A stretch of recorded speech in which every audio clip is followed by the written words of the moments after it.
I'm Jeremy, 35, and until last Christmas, I thought I had a close-knit family. That illusion shattered when my father looked me straight in the eyes during our holiday dinner and called me a burden. The words stung like ice on bare skin. I had been living with my parents for years, supporting them financially with over $3,000 monthly while they treated me with growing contempt. Something inside me broke that night, but something stronger was born in its place.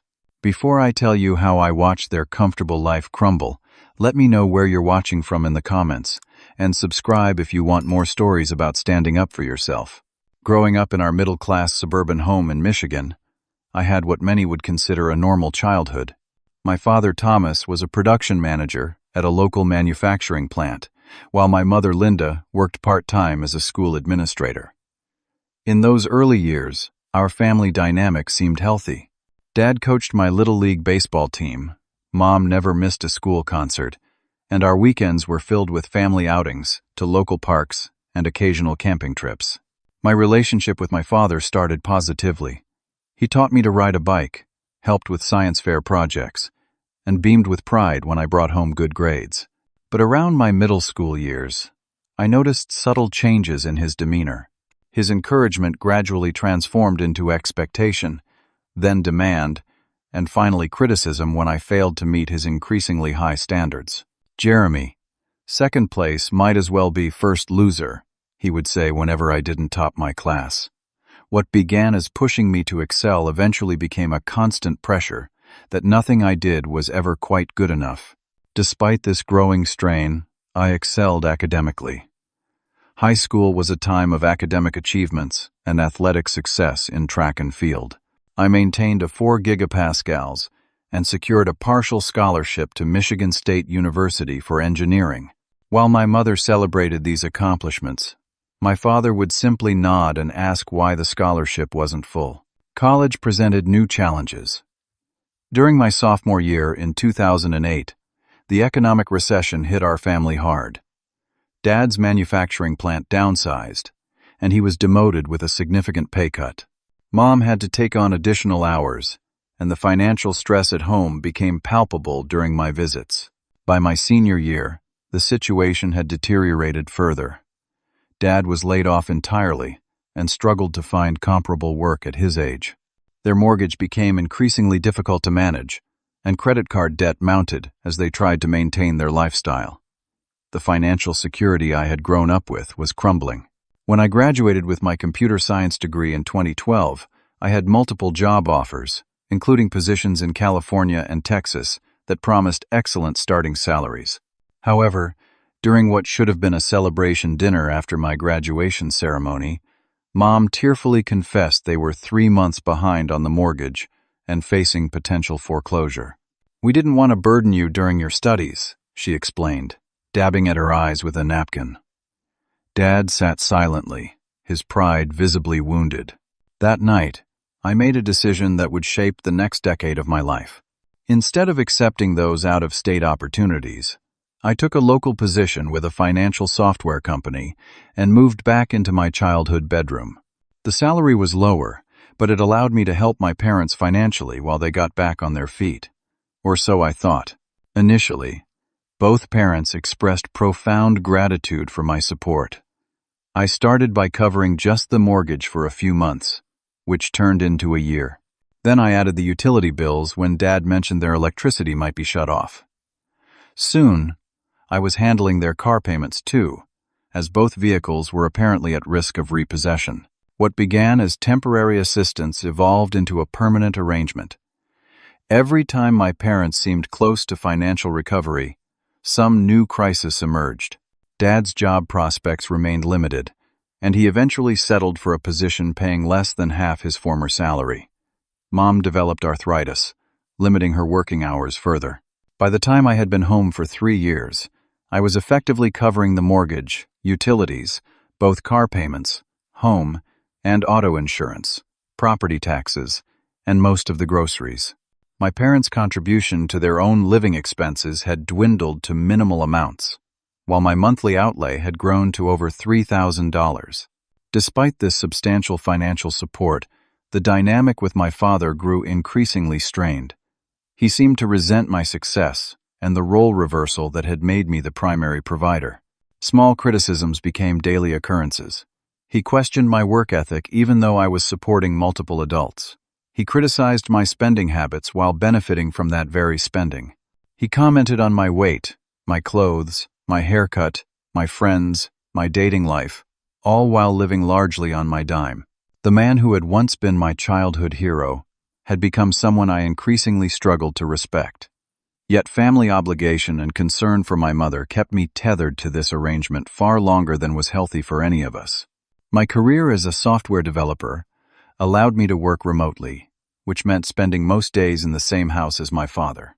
I had converted the small den into my office space, and my routine involved early mornings coding before my parents woke up, followed by virtual meetings, lunch at my desk, and more development work until evening. Despite financially supporting the household, I constantly felt like a guest who needed to justify my presence. "Keep it down with those video calls," Dad would say, during important client meetings. "Your mother and I are trying to watch our shows." This was our home dynamic. I paid the mortgage, yet had the least claim to the space. I covered the internet bill, but had to fight for bandwidth. I bought groceries, but was criticized for my food choices. The irony wasn't lost on me, but I accepted it as the cost of helping family. Every month, my father's criticism intensified. If I ordered takeout after a long workday, he'd mutter about wasting money. If I purchased new clothes, he'd question whether I was trying to show off. When I bought a newer used car to replace my college beater, he spent weeks making snide comments about fancy cars and living beyond your means, despite the fact that I was living well below my means to support them. Throughout this, Mom played a passive role. Occasionally, she'd interject with a mild "Thomas, that's enough," but more often she'd redirect conversations or simply leave the room.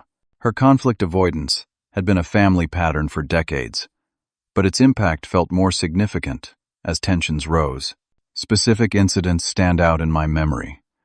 For my 34th birthday, I splurged on concert tickets for a band I'd loved since college. It was the first purely selfish purchase I'd made in months. "Must be nice to throw money away like that," Dad commented over breakfast when I mentioned my plans. Meanwhile, the gutters need cleaning and the lawn service bill is due. I wanted to remind him that I already paid for the lawn service, among countless other expenses, but swallowed my response as usual. Another breaking point came when I received a substantial promotion. After 5 years with my company, I was elevated to senior developer with a 20% salary increase. I shared the news at dinner, hoping for some acknowledgement of my hard work. Mom offered genuine congratulations. Dad took a different approach. "Well, they must be desperate for talent if they're promoting you. When I was your age, I was managing an entire department." His dismissal of my achievement stung, especially since his career had never reached the level I had already attained. I excused myself from the table that night and seriously contemplated moving out for the first time in years. As my savings grew despite the drain of supporting 3 adults, I began researching condos and houses in the area. When I casually mentioned looking at a property nearby, Dad's reaction was telling.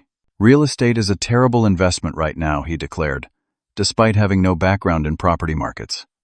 "Besides, your mother would be heartbroken if you moved out. She loves having you here." A week later, Mom developed mysterious back pain that required my help around the house. When I suggested hiring assistants, Dad insisted family should care for family.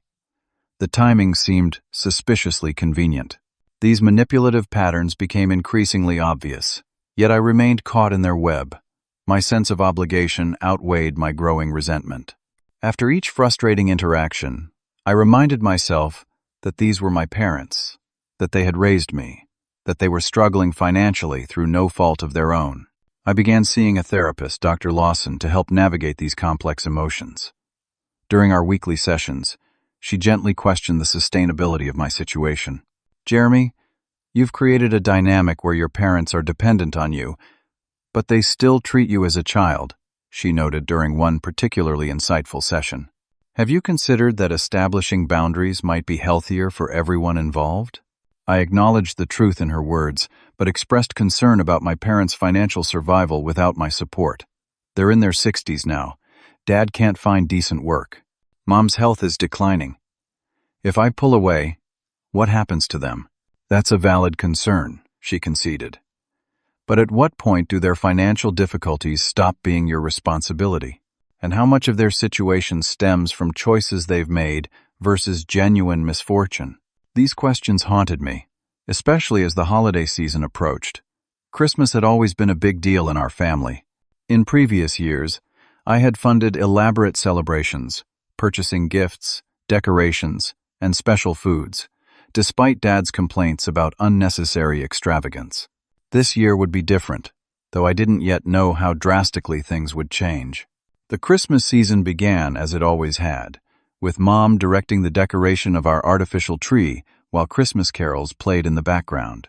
Despite my complicated feelings, I threw myself into holiday preparations. I purchased thoughtful, expensive gifts for both parents, a leather recliner for Dad to replace his worn-out favorite chair, and a spa package for Mom to help with her arthritis pain. I even took 2 days off work to prepare a traditional Christmas feast, handling everything from grocery shopping to cooking so Mom wouldn't strain her joints. By Christmas Eve, the house smelled of roasting turkey and fresh-baked pies. For a moment, it felt like the tensions of recent years had eased. Christmas morning arrived with a thin layer of snow covering the ground, creating the picturesque holiday scene from greeting cards. We exchanged gifts in the living room, and both parents seemed genuinely appreciative of my presence. Dad actually smiled when he settled into his new recliner, declaring it not too shabby. For a few precious hours, I glimpsed the family dynamic I longed for. The shift came during Christmas dinner. The table was set with Mom's good china, the turkey was perfectly cooked, and we had just finished a pleasant meal when I decided to share some news that had been weighing on my mind. I wanted to let you both know about a potential opportunity, I began, trying to sound casual. My company is opening a new office in Seattle, and they've asked if I'd be interested in transferring. It would come with a promotion to team lead. Mom's fork paused midway to her mouth. Seattle? But that's so far away. It's just something I'm considering, I explained. The salary increase would be substantial, and it's a great career move. The temperature in the room seemed to drop by 10 degrees as Dad slowly put down his knife and fork. His face, which moments ago had been relaxed, hardened into the critical mask I'd grown all too familiar with. So, you're abandoning your mother and me after all we've done for you, he said, his voice dangerously calm.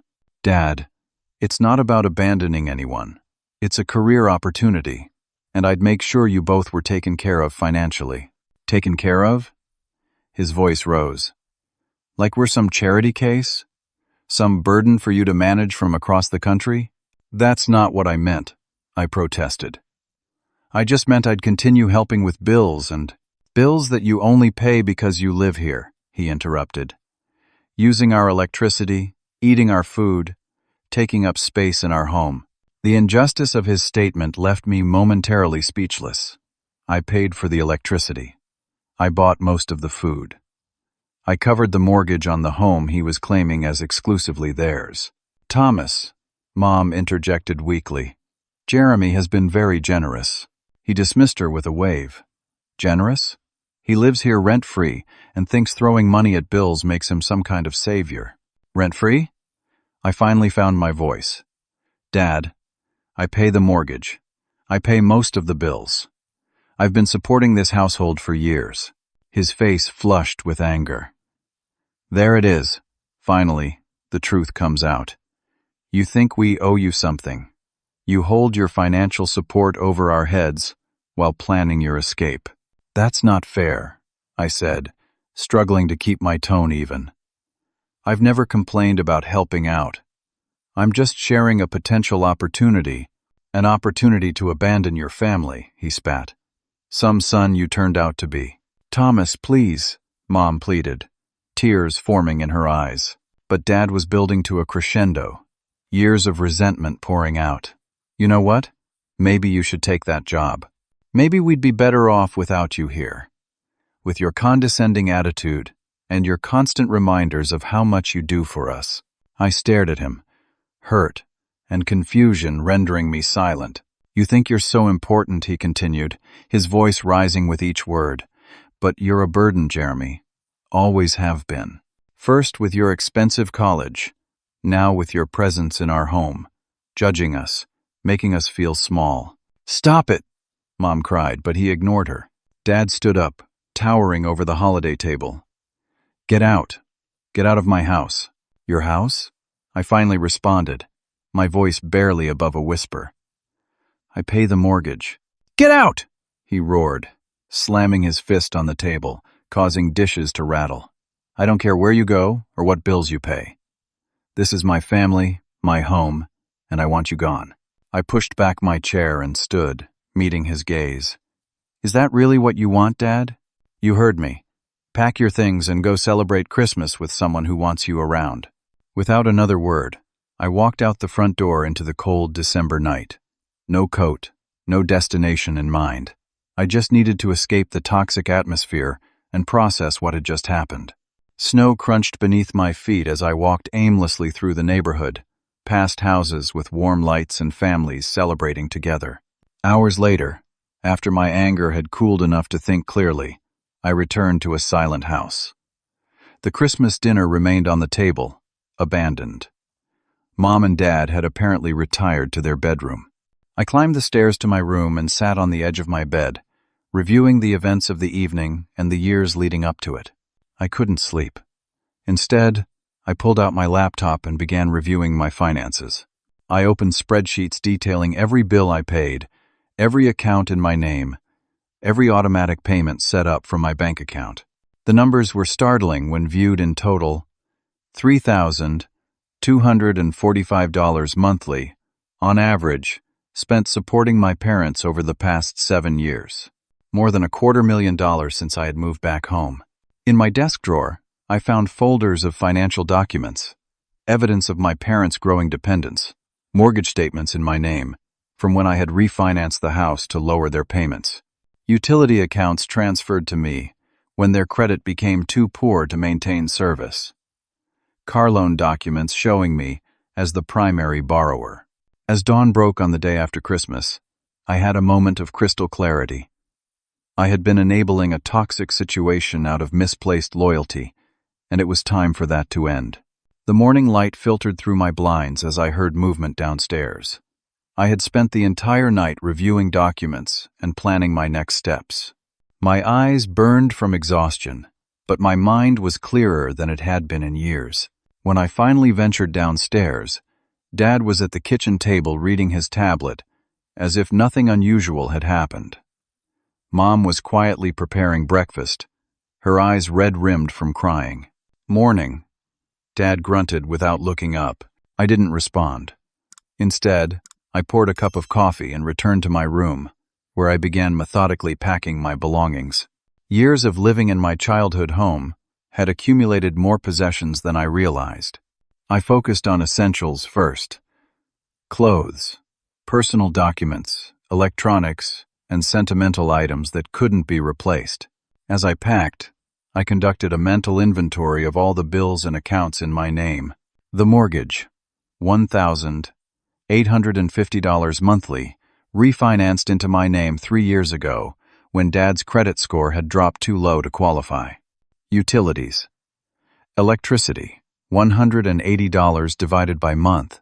Water, $90 divided by month. Internet and cable, $210 divided by month. All transferred to my accounts over time. Car payments. Dad's truck, $420 divided by month. Mom's sedan, $350 divided by month. Both purchased with me as primary borrower because their credit was too poor. Insurance. Auto insurance for 3 vehicles, $280 divided by month. Home insurance, $140 divided by month. Property taxes, $3,600 annually, which I paid in quarterly installments. Cell phone family plan, $220 divided by month for 3 lines.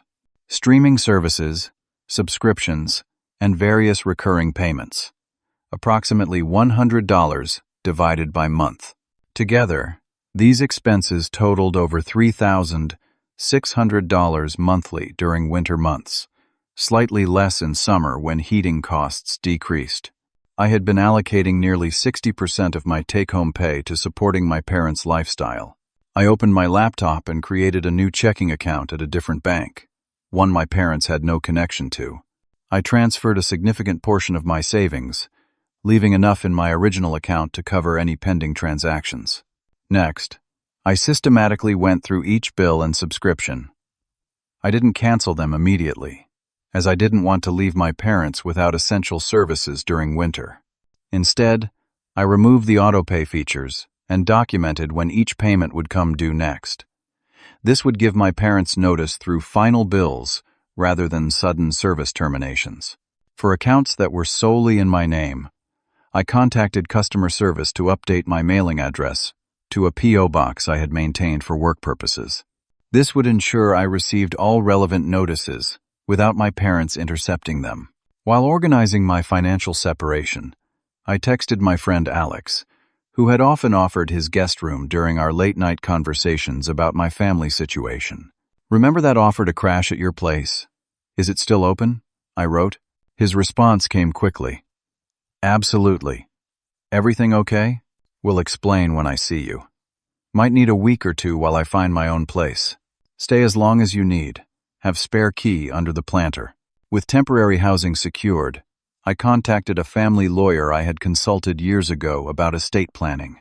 I explained my situation and asked about any legal obligations I might have regarding the accounts and services in my name. "You're not legally obligated to maintain services for your parents," she confirmed after reviewing the specifics. "However, since the mortgage is in your name, you remain legally responsible for that debt. You could potentially be foreclosed upon if payments cease, affecting your credit." "I understand," I replied. "What about the vehicles?" "Similarly, since you're the primary borrower, you're responsible for those loans. Missed payments would impact your credit score. And if they refuse to return the vehicles, document everything," she advised. "Send formal written notice that you'll no longer be making payments effective on specific dates. If necessary, repossession might be an option, though that's usually a last resort." I thanked her and requested a formal letter outlining my rights and responsibilities that I could reference if needed. With my legal position clarified, I continued packing and planning throughout the day. Neither parent asked what I was doing, though Mom cast worried glances whenever she passed my open door. By late afternoon, I had loaded several boxes into my car and was making a final walkthrough of my room when Dad finally acknowledged my activities. "What do you think you're doing?" he demanded from my doorway. "Exactly what you told me to do last night," I replied calmly. "I'm leaving." His expression shifted from anger to something resembling panic. "Don't be dramatic. It was Christmas. We had a disagreement. No need to overreact." "It wasn't a disagreement, Dad. You called me a burden and told me to get out of your house. I'm respecting your wishes." "Where do you think you're going?" he asked, his tone a mixture of derision and concern. "I found somewhere to stay while I look for my own place." A smirk crossed his face. "You'll be back when you run out of money. Playing house is more expensive than you think." The irony of his statement was almost laughable. I had been financing his playing house for years, but I didn't take the bait. "I've calculated my expenses carefully," I said instead. "I'll be fine. We'll see about that," he muttered, walking away. I carried the last of my essential belongings to my car under a gray December sky. Mom emerged from the kitchen as I was preparing to leave. "Jeremy, please," she began, voice trembling. "Your father didn't mean it. You know how he gets." I gave her a gentle hug. "I know he meant it, Mom. And maybe it's time I listened. But what about?" She hesitated, not wanting to directly reference the financial support. "We'll figure everything out," I assured her, not revealing my plans. "I'll be in touch." As I drove away from my childhood home, a complex mixture of emotions washed over me. sadness for what should have been, anger at years of disrespect despite my support, but predominantly, a sense of liberation that had been long overdue. Alex's guest room became my sanctuary during that first week of independence. The space was modest, a converted office with a pull-out sofa and a small dresser. But it offered something my parents' house hadn't provided in years. Peace. Stay as long as you need, Alex insisted when I tried to establish a timeline for my departure. Having you here is actually helping me stay on top of dishes for once. My friend's generosity gave me space to process the emotional fallout from Christmas Day. Some mornings I woke feeling liberated, energized by the prospect of building a life focused on my own well-being. Other days brought waves of guilt and doubt. Had I overreacted? Was I abandoning my parents when they truly needed me? I shared these conflicting feelings during a virtual session with Dr. Lawson. "What you're experiencing is normal," she assured me. "You've been in a codependent relationship with your parents for years. Breaking that pattern will naturally bring up complicated emotions." "But they're my parents," I said. "Don't I have some responsibility to them?" "Responsibility doesn't mean sacrificing your own well-being," she replied. "There's a difference between supporting family and enabling destructive patterns." Her words resonated, especially when the first consequences of my decision began to materialize. 10 days after Christmas, I received an email notification from the mortgage company that the January payment was past due. I had always paid it on the 1st of each month. Now it was the 5th, with no payment recorded. My phone began ringing that same evening. Dad's name flashed on the screen. I let it go to voicemail, then listened to his message. "Jeremy, there's some issue with the mortgage payment. Call me back immediately." 3 more calls followed before I finally answered. "What's going on with the house payment?" he demanded without preamble. "I'm not making it anymore," I replied, my voice steadier than I expected. A moment of stunned silence preceded his explosion. "What do you mean you're not making it? You can't just stop paying the mortgage." "Actually, I can. You made it clear it's your house, not mine. I'm no longer in a position to pay for a home I don't live in." "This is ridiculous," he sputtered. "You know we can't afford the mortgage on our own. You should have considered that before telling me I was a burden and kicking me out on Christmas." I was angry. "You know I didn't mean it literally. It seemed pretty literal when you were shouting at me to get out of your house." Our conversation devolved from there, ending with Dad threatening various forms of retaliation. I remained calm throughout, which seemed to infuriate him further. The calls continued over subsequent days, from both parents. Mom's approach was different, appealing to emotion rather than using threats. "Jeremy, sweetie, your father is under so much stress," she pleaded. "His blood pressure is through the roof. Please don't do this to us." Each call tested my resolve, but I maintained the boundaries I had established. "I'm sorry you're in this position, Mom, but I can't continue supporting a household where I'm not welcome." Meanwhile, I threw myself into establishing my new, independent life. I found a 1-bedroom apartment within my budget, signed a lease, and scheduled a move-in date 2 weeks out. I updated my address with my employer and important accounts. I explored my new neighborhood, discovering a coffee shop that became my morning ritual and a park where I could clear my head after work. During this transition, I formed an unexpected friendship with my temporary landlord. Alex, it turned out, had experienced similar family dynamics with his own parents. "They'll cycle through every manipulation tactic in the book," he warned one evening as we shared takeout. "Anger, guilt, health concerns, financial catastrophe, flying monkeys." "Flying monkeys?" "Other family members they recruit to pressure you," he explained. "Get ready for calls from relatives you haven't heard from in years, all suddenly concerned about your parents' welfare." His prediction proved accurate. 2 weeks after Christmas, my mother's sister called, a woman who typically contacted me only on birthdays and holidays. "Jeremy, what's this I hear about you abandoning your parents?" she began without even a greeting. "Hello to you too, Aunt Susan," I replied. "I'm doing well. Thanks for asking." The conversation didn't improve from there. Despite these pressures, Something unexpected was happening. I was thriving. Without the constant drain on my finances and emotional energy, I found myself more focused at work. My performance improved, earning compliments from my manager. I had mental space to reconnect with friends I'd neglected. I even started dating again, something that had seemed impossible while living under Dad's critical eye. 3 weeks after moving out, I received notices that utilities at my parents' house would soon be disconnected due to non-payment. The electric company, water department, and internet provider all sent final warnings to my email address. I forwarded these to both parents with a simple note. For your information, these accounts are in my name, but I won't be making further payments. You'll need to establish service in your own names. Mom called immediately. Jeremy, they're asking for deposits we can't afford, and your father needs the internet for his medical appointments. The manipulation was subtle but clear. I held firm. I'm sorry that's difficult, Mom. Perhaps Dad can set up a payment plan with the providers. You know they won't do that with his credit history. Then, perhaps it's time to work on improving his credit. A week later, their neighbor Walter, an elderly man I had often helped with yard work, called me. Jeremy, is everything okay with your folks? Your dad seems really stressed, and your mom mentioned something about the utilities being shut off soon. They're going through some financial adjustments, I replied vaguely. Well, your mom seemed pretty upset. Said something about not having heat during the cold snap coming this weekend. The comment struck my conscience.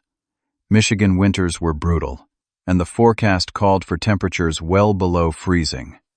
Was I being cruel by allowing this situation to unfold? I called my mother that evening.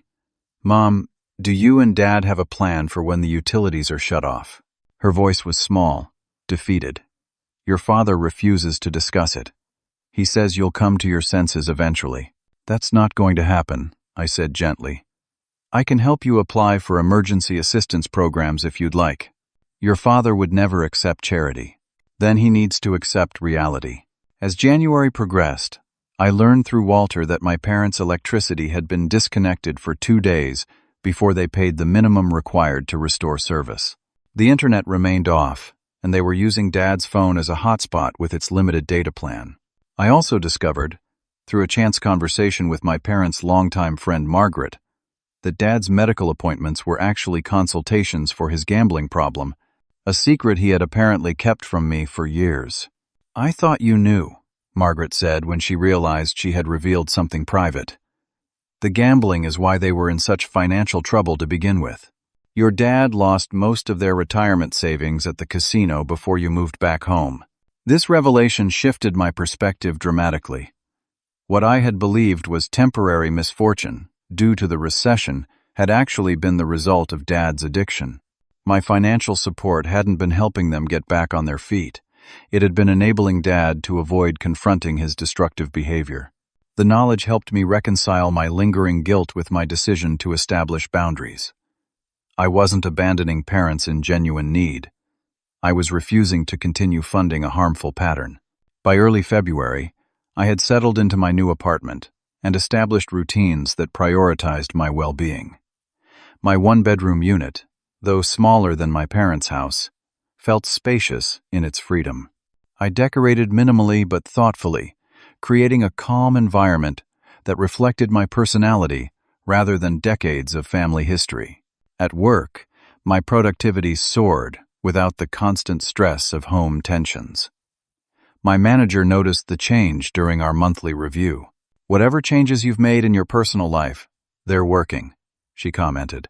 Your code quality has always been excellent, but lately you're finishing projects ahead of schedule and bringing innovative solutions to the table. This professional validation reinforced that I had made the right choice, even as the situation with my parents continued to deteriorate. In mid-February, almost 2 months after Christmas, I received a formal notice from the mortgage company. The loan was now 60 days delinquent, and foreclosure proceedings would begin if the account wasn't brought current. I forwarded this to both parents, adding only, "You should consult with a housing counselor about your options." Dad's response was a one-line email. "Fix this immediately." I didn't reply. 3 days later, my work focus was shattered when the receptionist called my desk. "Jeremy, there's someone here insisting on seeing you. He says he's your father, and it's an emergency." My stomach tightened. "I'll be right there." In the lobby stood my father, disheveled in a way I'd never seen him. His normally meticulous appearance had given way to untrimmed facial hair and wrinkled clothes. When he spotted me, his expression hardened. "We need to talk," he stated loudly enough for nearby colleagues to hear. "Not here," I replied quietly, guiding him toward an empty conference room. Once the door closed behind us, he launched into his prepared speech. "This has gone on long enough. You've made your point. Now it's time to act like an adult and fulfill your responsibilities." "My responsibilities?" I repeated. "Dad, I supported you and Mom for years. I paid your bills, covered your mortgage, financed your lifestyle. What exactly do you think I still owe you?" "Respect," he shouted, slamming his hand on the table. "You owe us respect and care in our older years. Instead, you're watching us lose everything because of some petty Christmas argument." "It wasn't petty to me," I countered, maintaining my composure. "And this isn't about the argument. It's about years of disrespect, despite my financial support. It's about learning that my help wasn't addressing temporary hardship but enabling ongoing problems." His face flushed. "What are you talking about?" "I know about the gambling, Dad." The color drained from his face as quickly as it had appeared. For perhaps the first time in our adult relationship, he seemed genuinely speechless. "I understand addiction is a disease," I continued. "But you hid it from me while accepting thousands of dollars of support. You made me believe I was helping you recover from bad luck, not funding an ongoing problem." "Who told you?" he finally managed. "It doesn't matter. What matters is that I'm done enabling behaviors that hurt all of us." Our conversation ended abruptly when he stood and stormed out, bumping into my coworker Taylor in the doorway. The encounter left my colleagues with questions I wasn't prepared to answer, but it also solidified my resolve. Seeing my father's reaction confirmed that setting boundaries had been necessary. The next development came via a tearful phone call from Mom a week later.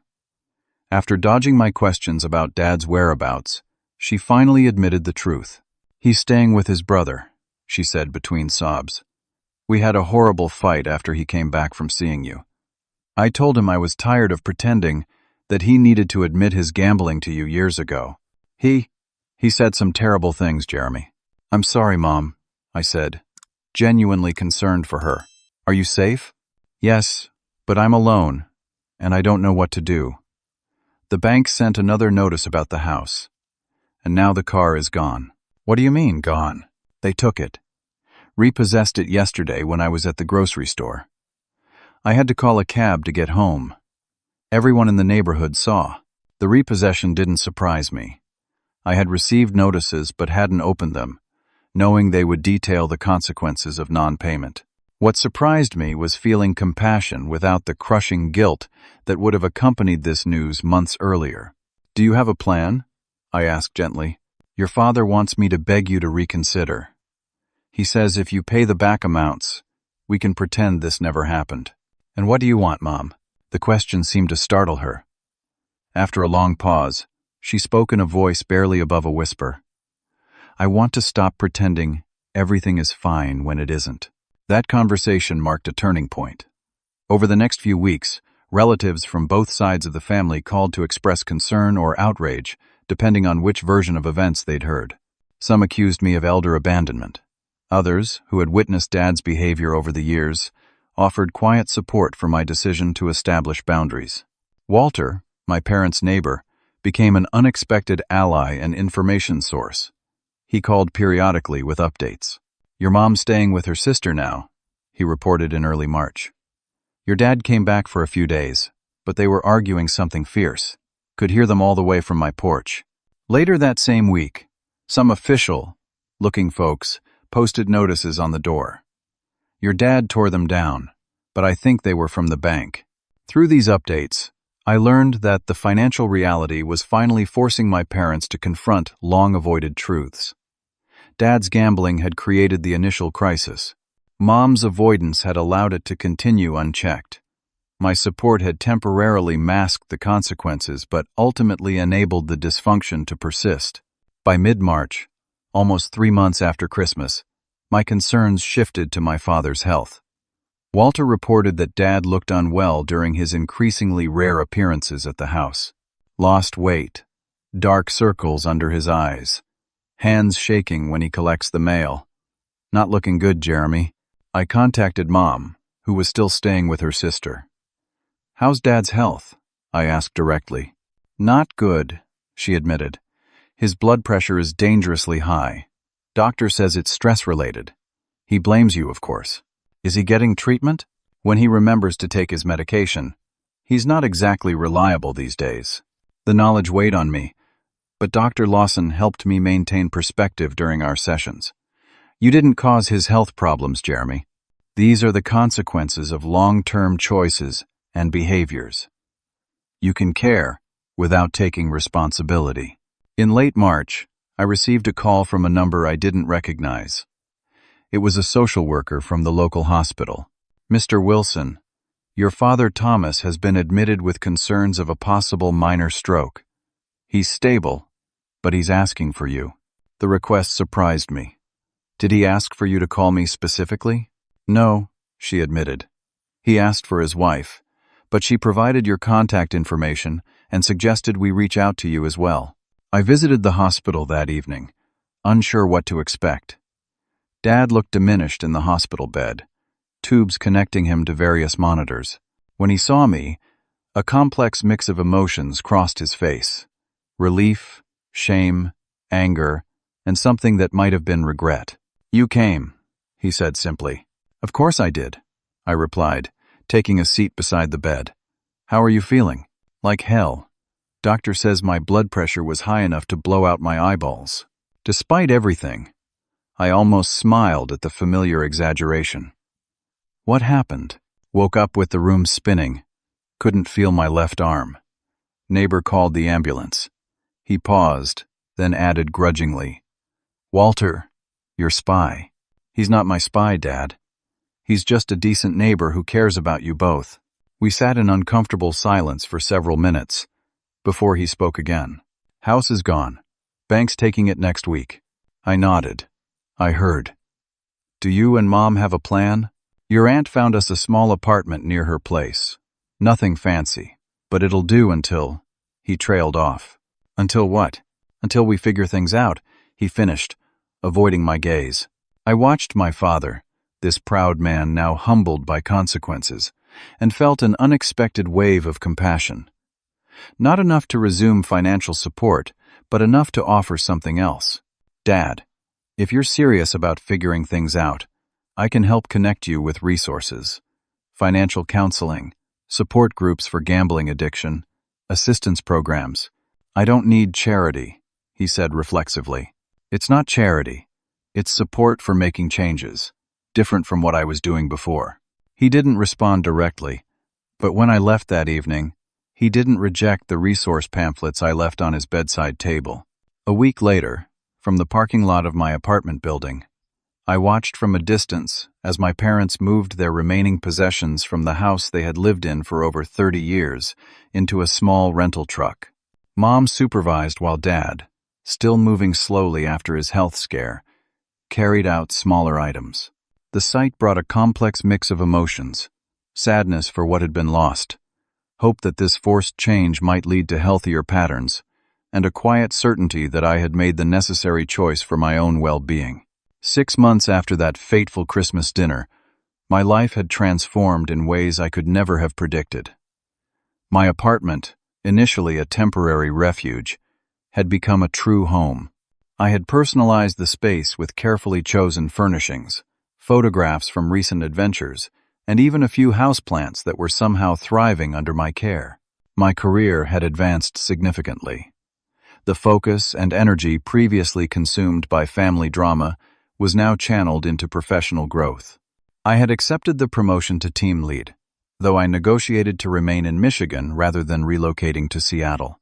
My company, valuing my contributions, accommodated this request with a hybrid arrangement requiring only occasional travel.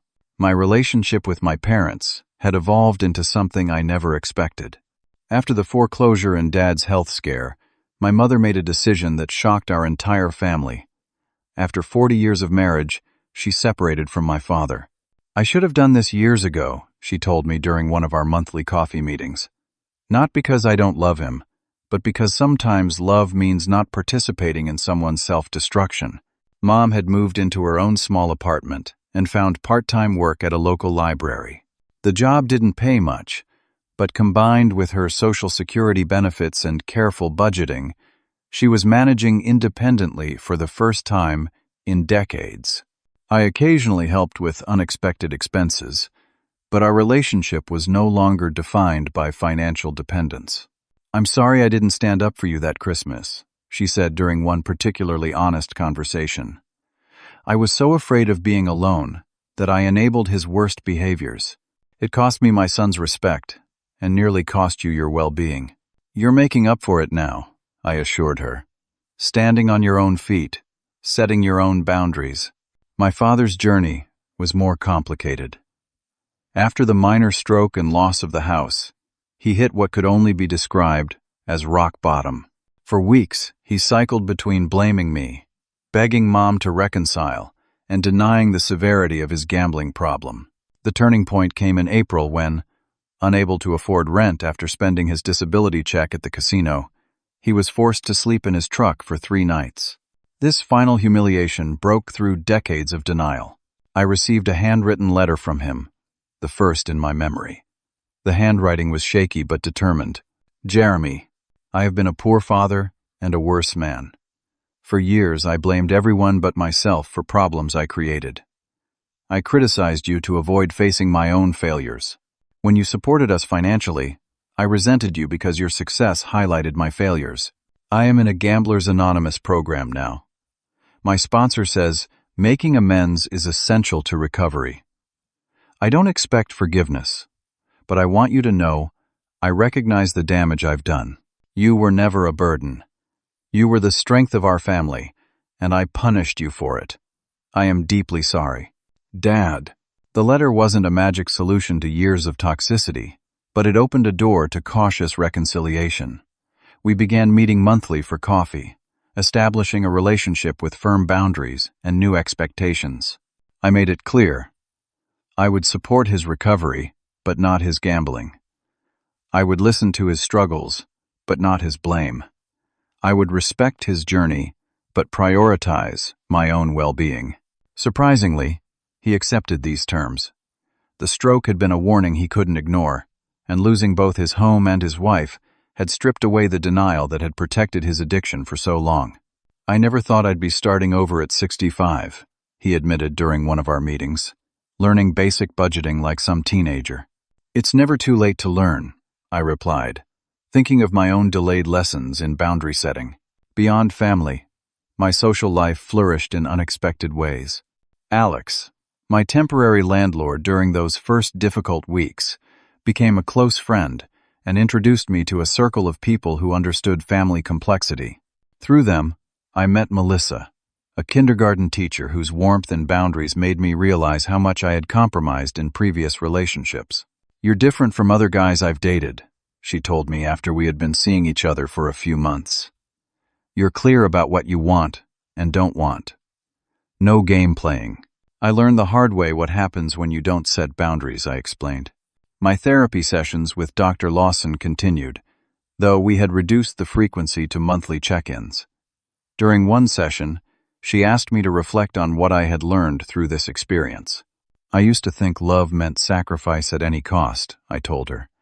"Now I understand that healthy love includes healthy boundaries. Sometimes the most loving thing you can do is stop enabling destructive patterns." "And what about forgiveness?" she asked. "Where are you with that?" I considered the question carefully. "I'm not holding on to anger anymore. That feels like progress. But forgiveness doesn't mean forgetting or returning to old patterns. It means I can wish them well, while prioritizing my own well-being." The holiday season approached again, bringing natural reflection on the previous year's upheaval. For the first time in my adult life, I wouldn't be celebrating with my parents. Mom had planned a trip with her sister, and Dad was spending Christmas with his brother's family. Instead, I organized a chosen family gathering at my apartment, inviting friends who, for various reasons, weren't celebrating with biological relatives.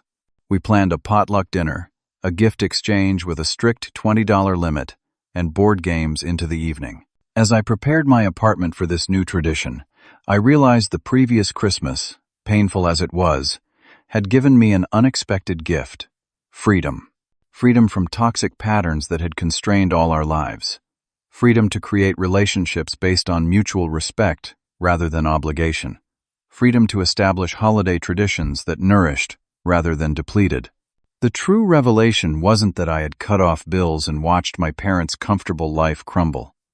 It was that in doing so, I had created space for all of us to build something healthier from the rubble. Mom found independence she never knew she needed. Dad confronted an addiction he had denied for decades. And I discovered that sometimes love requires letting go rather than holding on. Have you ever had to make the difficult choice between supporting family and supporting yourself? Let me know in the comments below. Sometimes the bravest thing we can do is set boundaries with those we love the most. If this story resonated with you, please like, subscribe, and share with someone who might need to hear it. Remember, you deserve the same care and respect you give to others. Thank you for listening, and may your own journey lead to the peace and freedom you deserve.